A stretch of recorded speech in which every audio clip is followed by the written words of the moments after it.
Namaste, viewers. Welcome back to Degula channel. On this auspicious occasion of Krishna Janmashtami, we will look into the story of Lord Krishna and Sudama, which convey the meaning of friendship, what friendship means. The story goes like this. In the ancient times, there was a town, the ancient town of Dwarka. There lived two friends whose bondage was stronger than any worldly wealth or status.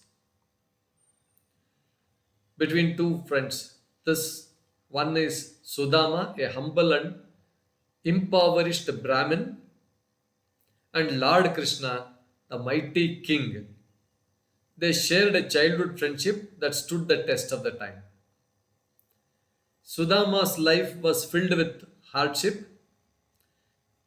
He was physically disabled and he was struggling to provide even basic necessities, food, and things like that for his family. They survived on meager alms he collected from kind hearted people. Every day was a struggle for him. But Sudama was a man of pride and would never ask for any help from anybody. Even his dearest friend Lord Krishna also, he never used to go and then ask for help.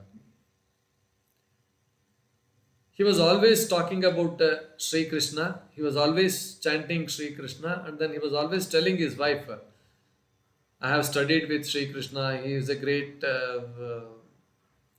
Lord. He is such a nice person. And he used to describe him like anything. But Sudama's wife was listening to all these things. And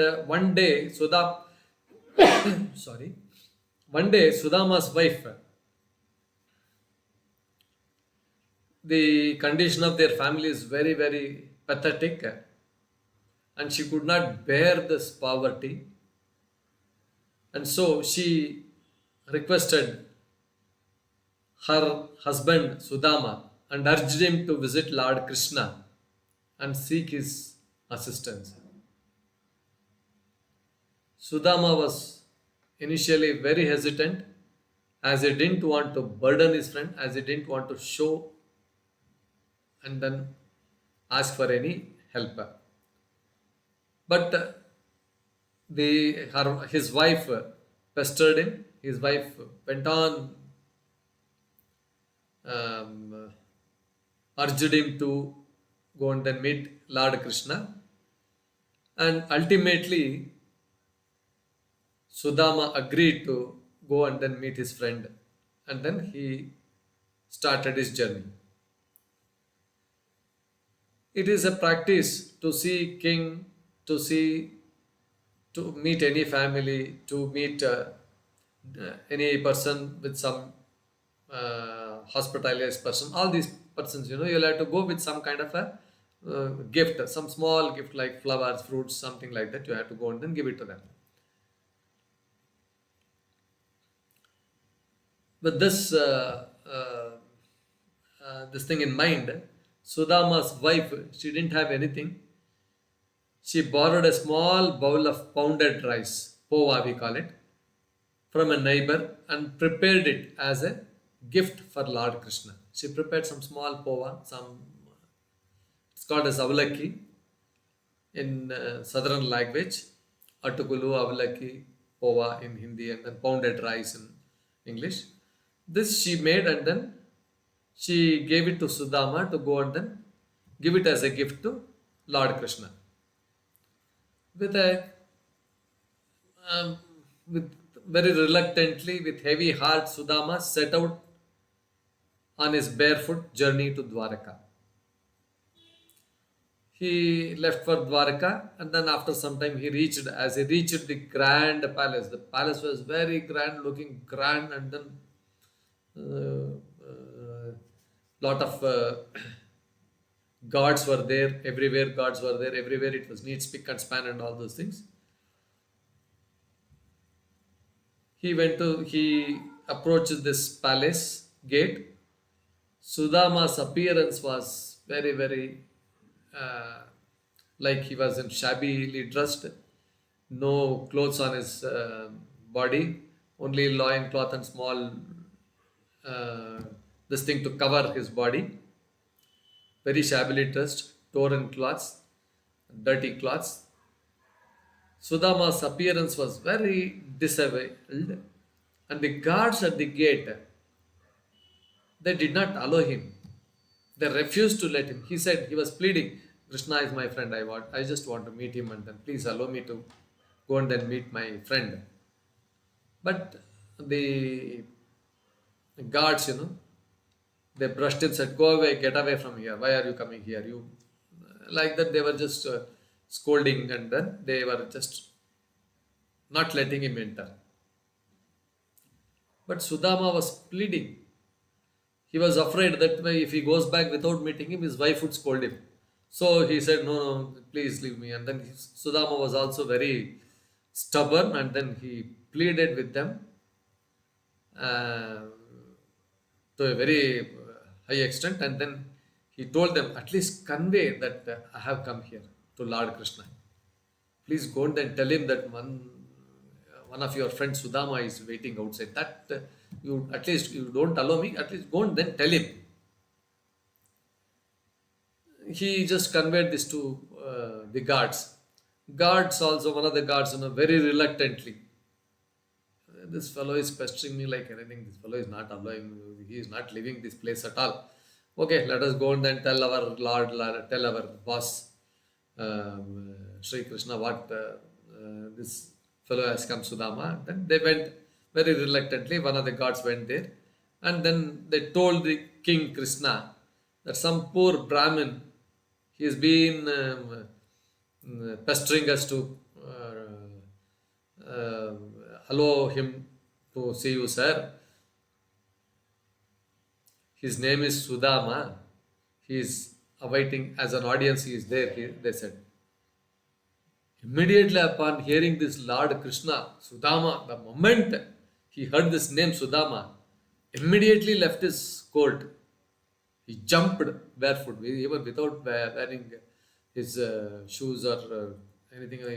He rushed barefoot to meet his dear friend. When Krishna saw Sudama's condition, he was deeply moved and began to cry. Oh, after such a long time we have been meeting. How are you, Sudama? All these things, they exchanged words of pleasantries, all these things, And then he was very friendly. He personally took Sudama to his palace, and then he washed his friend's feet with his own hands and welcomed him with open arms. Those days, that was the way the guests were being treated. Whenever a guest come, he used to be offered water for washing his hands, foot, and because perhaps they would be walking through a long distance barefoot, and then they would be tired, uh, thirsty, all those things. They would offer a series of things like this: washing their hands, washing their feet, giving some water to drink, then giving some juice, something like this. These kinds of things, it was there prevalent those days. So he washed his friend's feet and with his own hands and welcomed him with open arms. Then Sudama offered that humble gift he had. Because he was seeing this king, he was not only a friend, he was a king also. He just took out a small portion of this pova, pounded rice. He gifted Lord Krishna. Please accept this. My wife has prepared some sweet for you in this pova. Lord Krishna, he was overjoyed by this gesture. Just as he grabbed this sweet made out of this rice, pounded rice. He not only accepted the gift but relished it with great delight because this sweet had all the love and affection of that family in it. So it was given with great affection, great uh, devotion to him. Then the story continues. One morsel he takes, and then the entire his family there, everything gets changed. His houses, here the hut in which they were living becomes a big palace. Then all the wealth is wealth comes there. And here, throughout the day, they shared stories of their childhood. They laughed and enjoyed each other's company. All those things they enjoyed for the entire day. However, Sudama couldn't bring himself to ask for help, feeling ashamed of his own poverty. Sudama didn't ask him anything. Sudama didn't ask, "Oh, I have some problem." I say, "Why don't you help me?" So this he didn't feel like helping. He was ashamed. And then the next day also, Sudama, in the morning, early morning, they had all this, whatever this thing they had. They had. Sudama bid farewell to his beloved friend, again unable to express the true purpose of his visit. He just went there, saw him, and then he forgot everything, and then he did not. He he couldn't express himself, his poverty and other things. He returned home empty-handed, his heart heavy with guilt and sadness. He was coming back. He was feeling very bad. Che, I didn't ask him anything. What is this? What will my wife say? What will my wife think about me? All this, with all lots of thoughts in his mind, he was coming back. To Sudama's astonishment, when he arrived back in his hometown, he could recognize his hut, his small hut. It was not there. It was nowhere to be found. Instead, in its place, there was a magnificent palace, very big building. Sudama's wife and children stepped out. Now they had all dressed in fine clothes, fit for royal filthy, fit for royalty. So all the wealth had been bestowed upon them by Krishna. Lord Krishna, in his boundless compassion, had transformed Sudama's life. He had not only understood his friend's unspoken need. See, Lord can understand your need. Lord can understand even without you are asking. He knows. So, even in this case also, Lord Krishna, without even Sudama's requesting, without even Sudama's telling his problems, Krishna had understood his friend's need, and he also had provided for his family in ways Sudama could never have imagined. He bestowed everything, all wealth and health, everything he had bestowed upon them. So, this is how the friendship was. The moral of this heart-warming story is the true friendship transcends wealth and status. So it is not wealth and status, it is beyond wealth and status. When Sudama went to meet Krishna, Lord Krishna, he was a very poor man.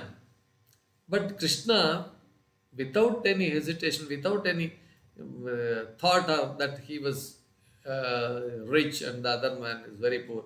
So these things never came in their way. It was beyond wealth and status. He was a poor beggar. Sudama was a beggar, but this Lord Krishna was a big king. That status, all this true friendship is beyond all this wealth and status.